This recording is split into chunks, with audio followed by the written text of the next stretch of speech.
In today's video, I am going to teach you how to insert page break in Pandadoc. When you are building a document in Pandadoc, the content is arranged in separate sections called content blocks. These blocks can be text, tables, images, or other elements you have added to the page.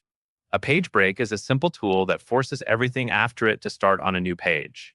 This is useful when you want a clean separation between sections, like moving from an introduction to a pricing page or starting a signature section on its own page. To insert a page break, start by going to the area of your document where you want the new page to begin.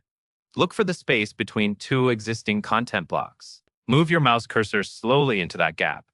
As you hover between the blocks, watch for a small plus sign to appear. This plus sign is Pandadoc's way of showing you that you can insert something new at that exact location. Once you see the plus sign, click it. This opens a menu with different items you can add into the document at that point. The key here is placement. If you click the plus sign between the correct two blocks, the page break will be inserted precisely where you need it, and the layout will stay organized. In the menu that appears, select Page Break.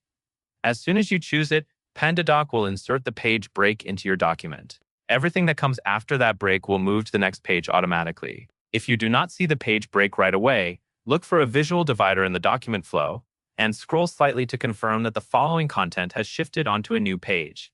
A quick tip for accuracy is to hover carefully until you are sure you are between the correct blocks. If you are slightly above or below the gap, the plus sign may appear in a different spot than you intended.